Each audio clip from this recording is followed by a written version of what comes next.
ఇద్దరు బీసీలు ఒక గ్రామంలో ఉంటారు. అయితే ఈ ఎమ్మెల్యే రెడ్డి గారు రెడ్డి గారు ఉంటారు. అయితే ఊర్లో సర్పంచ్ ఎన్నికలు వస్తాయి. సర్పంచ్ ఎన్నికలు వస్తే ఈ ఒక్క ఆయన వీళ్ళిద్దరు పోటీ చేయాలనుకుంటారు. జనరల్ స్థానము పోటీ చేయాలనుకుంటారు. జనరల్ అయితే మేము కూడా చేయొచ్చు కదా అని. జనరల్ మీరు పోటీ చేస్తారా అని ఎమ్మెల్యే రెడ్డి గారు ఏమనుకుంటారు అంటే ఇక్కడ ఫస్ట్ ఆయనని పిలిపించుకుంటారు సీక్రెట్ గా. ఫస్ట్ ఆయనని ఈ ఏ ఇది బి అనుకో, ఈ ఏని పిలిపించుకుంటాడు. ఏని పిలిపించుకొని నువ్వు ఉండు నీతో మాట్లాడేది ఉంది అంటాడు.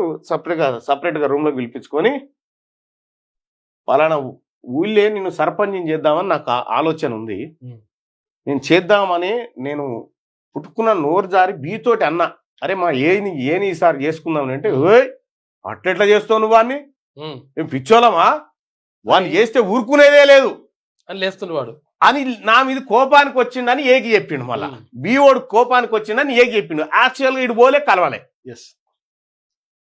ఇప్పుడు ఏమనుకుంటాడు, అమ్మ కొడుకు నాకు టికెట్ ఇద్దంటే వీడు వద్దంటున్నా, ఎమ్మెల్యే గారు మంచిగానే ఉన్నారు నాకు, వీడే వద్దంటున్నా. అయితే అట్లనా ఈయన సంగతి చెప్తా అని వీడు వెళ్ళిపోతాడు. వీడు వెళ్ళిపోగానే మళ్ళీ ఈయన పిలుస్తాడు.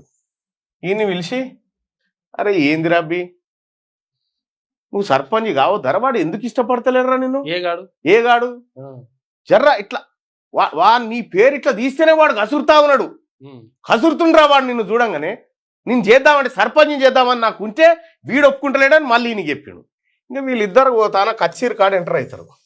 ఎంటర్ అయ్యి ఒకరికొకడు ఇట్లా సీరియస్గా చూసుకుంటారు అన్నట్టు. అమ్మా నువ్వు ఇట్లున్నావు తాత అంటే బానికి ఏమనుకుంటాడు, ఆ ఎమ్మెల్యే చెప్పింది కరెక్టేరా, వీడు నన్ను చూస్తేనే ఓర్స్తలేడు అనేటువంటి కనెక్షన్ అనిపిస్తుంది. అయితే వీడు ఏం చేస్తారంటే నాకు కావాలని పోతారు. వాడు వద్దంటుండు వీడు వద్దంటుండు అని చెప్పి వీళ్ళిద్దరి మధ్య తాకులాట పంచాయతీ పెడతాడు.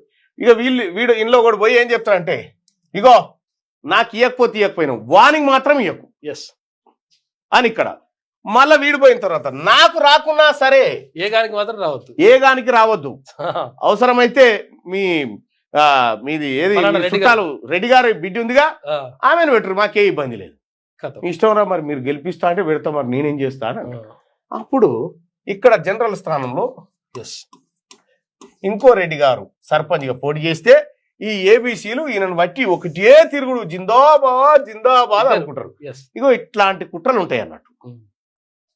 నువ్వు ఏబీ కనుక కలిస్తే సర్పంచ్ ఉప సర్పంచ్ మీరే కావచ్చు, ఈయన ఏలు కూడా పెట్టలేడు, ఎవరు అవసరం లేదు, వార్డు మెంబర్ కూడా కాలేరాడా.